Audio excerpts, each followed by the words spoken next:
Good evening, young friends. Today, 18th November 2022. Welcome you all for today's Dharma chat with the Buddhist monk. I'm Bhante Sunitha, and I'm very delighted to spend some time here with you to share something important for our life.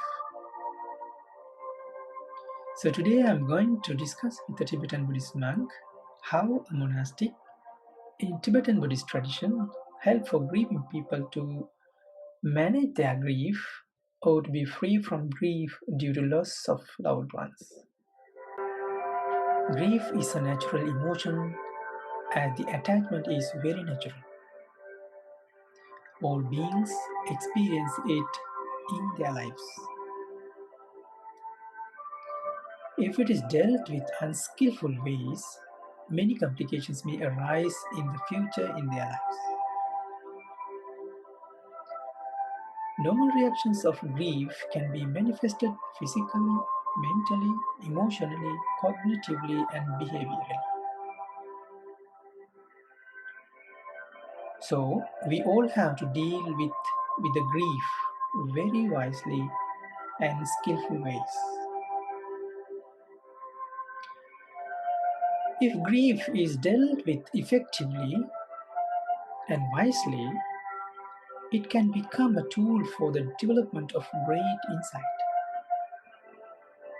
On the other hand, if it is dealt with unskillfully, it could initiate a whole chain of chronic dysfunction, confusion, depression, avoidance behaviors, and general unhappiness.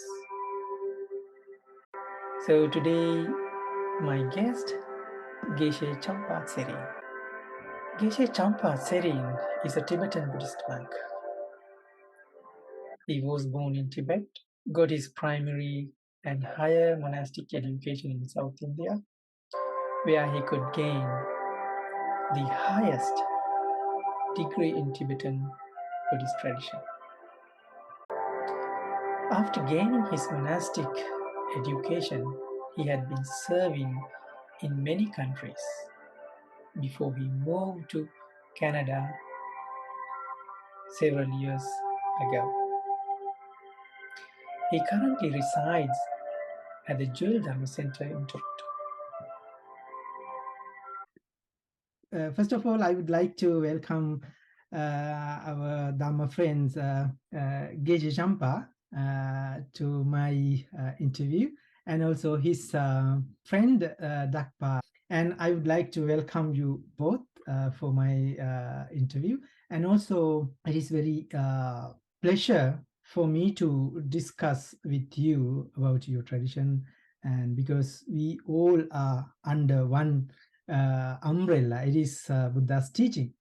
So we all are here to help ourselves and to help others. That is how we practice compassion and wisdom. And also, I would like to be grateful for you, Geshe Shampa, for accepting my request. And you also in Toronto and helping many Buddhist and non-Buddhist. So that is the purpose of our life. So first, could you please introduce yourself first and your tradition in brief, Venerable Geshe Shampa? Bhante, very hard to question me.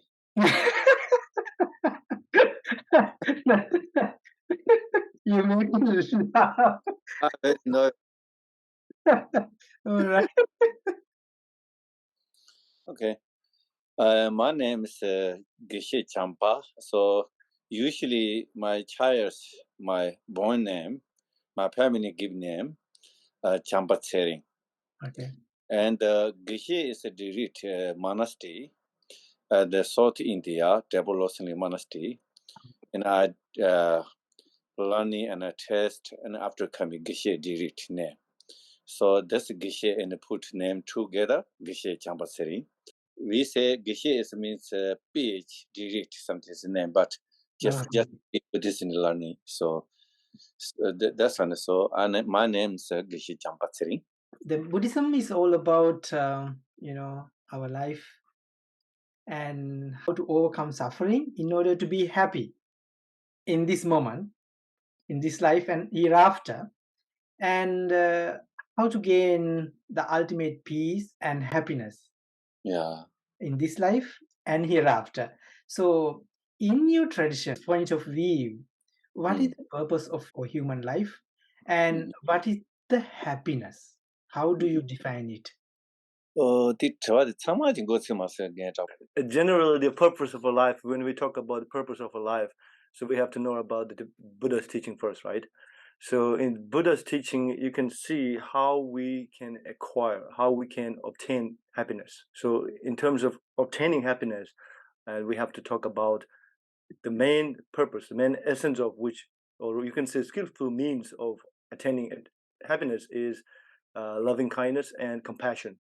So these two are the main elements, compassion and love, within which we can, condense our practice and our an altruistic intention or helping other beings as well.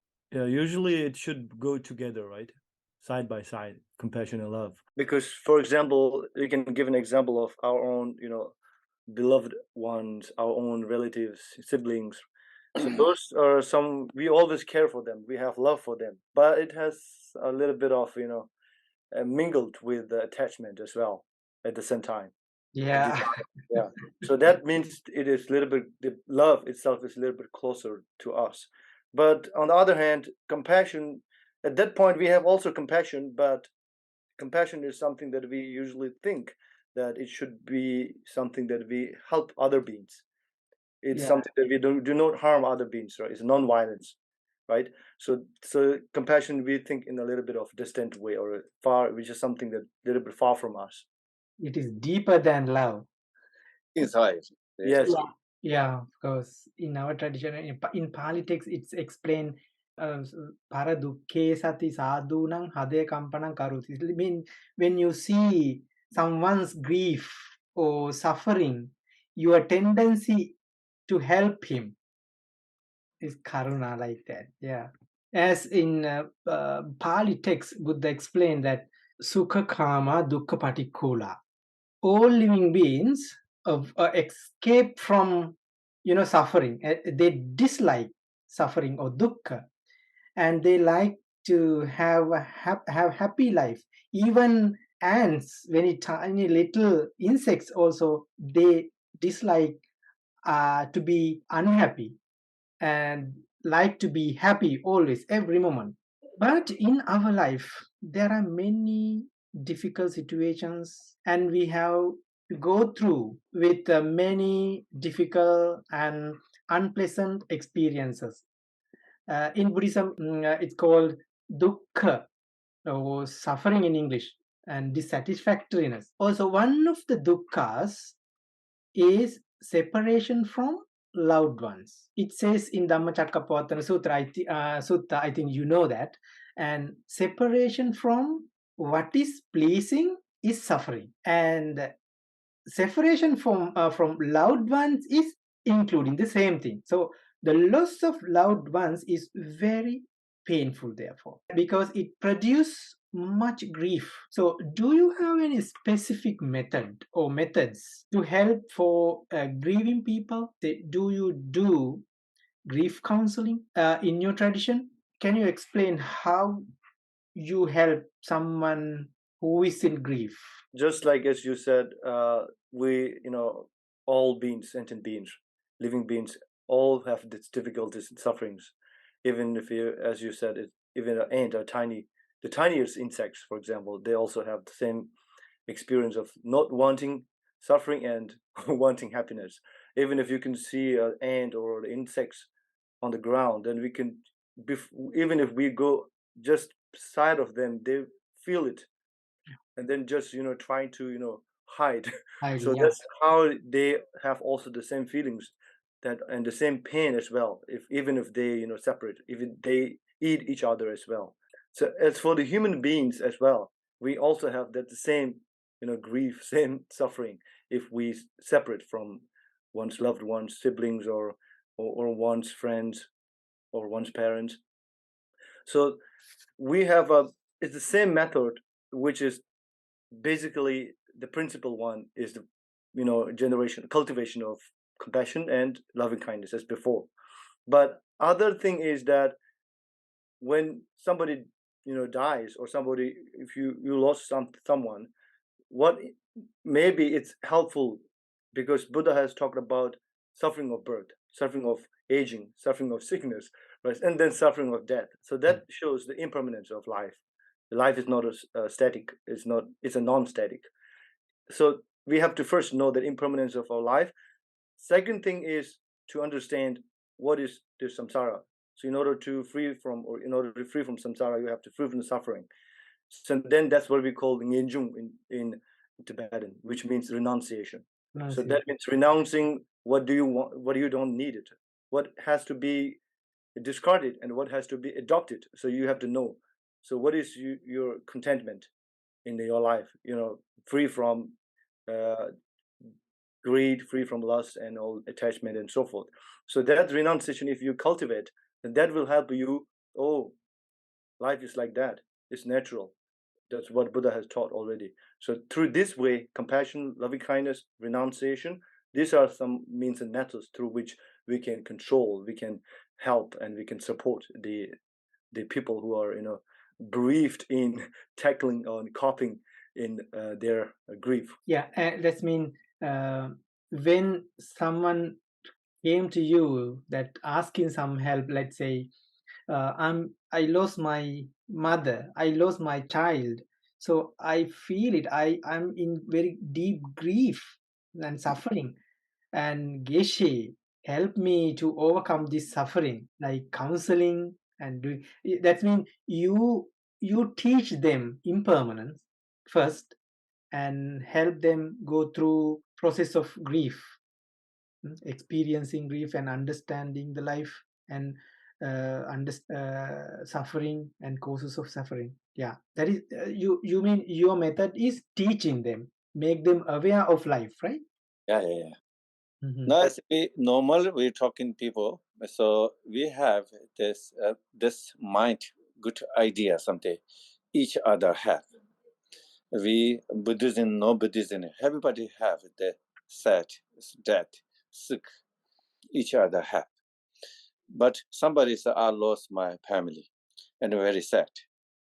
Because one Chinese, my friend, she is lost everything, job, anything, will cry. Call me, I lost everything today.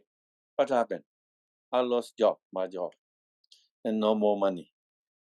I don't care you. That's not important. Money is a moment. So your life no life lost. You have whole life have. Your eye have, ear has, work, everything. Your education degree have.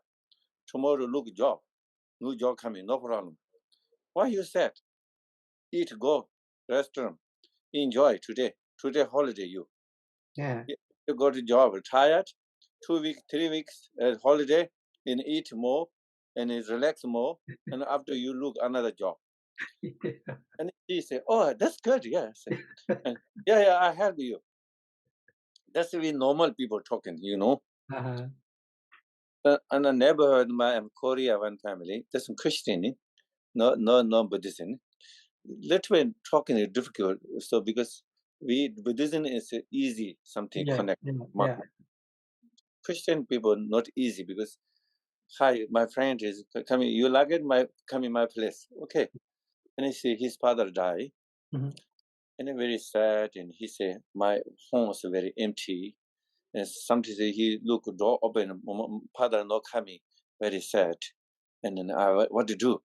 You come in my place together, pray, meditation, and more come in my place. You happy, drink tea together. You think which one you think. Just you meditation, you stay body there. And he every day coming. He say, very peace, help me. Now he's better like that. So we help each other. So this mind sick, something moment sick, something 2 weeks, 3 months sick, but we control mind together, share is talking, good idea. I think this one is good. So this different mind, different case problem. Some people, dead people, sick people, lost job, money, family laws. Something is a different case, but we slowly talk a different idea. So different. So inside they said it's different, but we talk a different idea, not teaching, but just we normal talking. Yeah, that means based on compassion, Yeah, love, compassion, love. yeah, But you these people are love. accept people, Yeah. and you allow them to come in, and Yeah. you embrace them. That is the feeling. You embrace them because Yeah. they are okay. I understand your suffering. Come Yeah. and let's pray together. Let's Yeah. do meditation together. Let's discuss it. Wonderful. Because every time it's inside, this love everybody needs. Everybody is peace. Everybody needs love. Everybody needs talk each other's need. We each here apart. Many people the love each other have. Family have, and religion together group have. But Canada, US, very difficult. Yeah. Because they too high education and make more money, but you stay home. Old people very difficult life. Young people different. So old people and then young people to connect very difficult one. And inside very sad. And one is so me is okay. I have job. I have everything. House. No advocate. These people not talking. Maybe sometimes these people I don't know. Maybe not talking no good. So they no connect. And the other question that I would ask, do you see any difference between the grief counseling in Western and in Buddhist tradition? I think there's a difference or contrast between the Western psychotherapy and the way in which the Buddhist tradition give this grief counseling. Because the first thing is in terms of the attitude, in terms of the motivation or intention, which is basically it's based on the compassion and love for this tradition. And second thing I think is the Buddhist way of thinking and the intention to help is broader and wider or much more vast than Western psychotherapy, because Western psychotherapy they have a limited study they have to do, and then according to the study level they can do some therapy techniques and so forth. But Buddhist tradition, there's no limit. Compassion and loving kindness, no limit. You can help the other people without having any expectations from them. You are helping them just naturally. That compassion comes naturally in your mind. So you help them, and even if you think that when you help, if you think they're getting better, you're helping that, and you're benefiting them. Then you have you in your mind you think, oh, he or she is getting better, she's doing good, or it's benefiting. Now I have to do more. Yeah. So that kind of intention or motivation is always in within us. So that's the difference, I think, between the Western and Buddhist psychotherapy. So another point I want to add is about the causality and life after, and past lives and future lives that we usually believe in as a Buddhist practitioners, right? So when you do, for example, in this life, you're helping someone. So you have a broader way of thinking that, if you do something good, virtuous actions, wholesome actions, then the result will appear, or maybe in this life, or maybe in the next life. So we have this kind of causality, right? Cause and karma and pal, right? So that way of thinking, that also helps us to think more and help benefit more for the interest or for the welfare of sentient beings. So through this way, if you help them, then you will have a good life, happy life. Or you think, oh, I helped this person or that person or these people, so now I'm happy.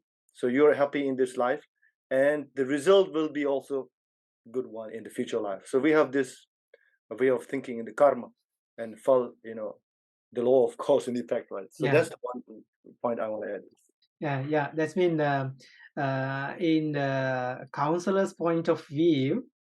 In Buddhist practice, we have an opportunity to do a skillful work like good karma. So in that intention, we help them with much compassion, because that is the moment we can cultivate compassion again and again, love again and again, and do good deeds again and again. It also helps us so that we help them greatly to come out from that grief. So that's the one of the inconceivable, we can say features, or we can say inconceivable qualities of our precious human Yeah, birth, right? As a precious human being, that we are born as a human being, of the course. precious human birth, right? Yeah. And the lastly, with my practice, I think the compassionate approach is the best approach to help people who are in deep pain and grief. According to you and according to your tradition, what do you think? Yeah, it's whatever you said is, I agree with it, and also the compassionate approach, which is the best approach. But I want to also add one more, which is what we call wisdom.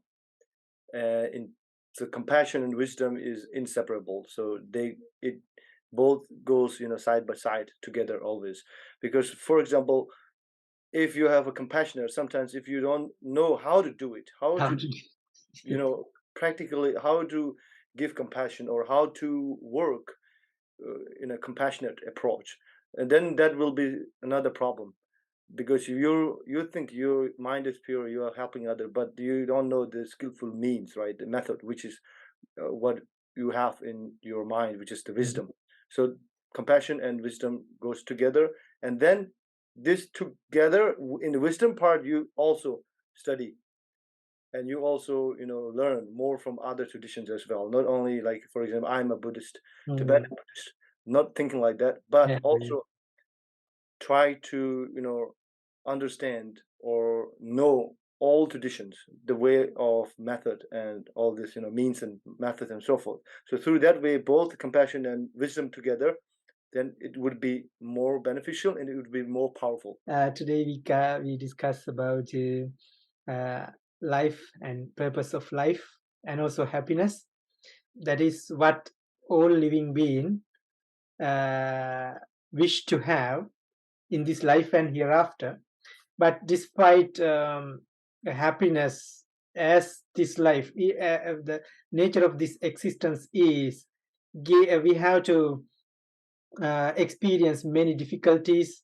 We call suffering. In that suffering, in the word dukkha or suffering, one of it is loss of loved one.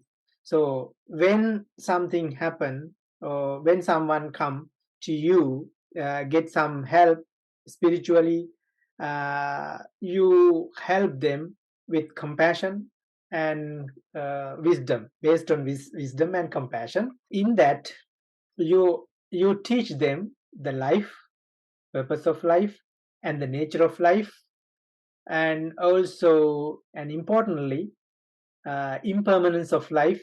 And when someone in grief, you help them by accepting them into your monastery, into your life, and giving your openness and compassion and love, by sitting with them for praying and guiding them for meditation.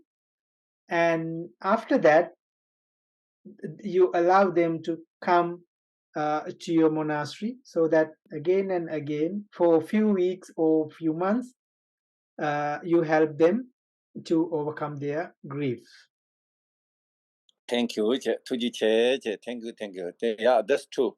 Are there any special chanting for prayers? Yeah, I chant every day Taras, so the Taras and compassion Buddhas and dead people. Another idea, some Malam, different Malam. That's the way it's a different lineage and different.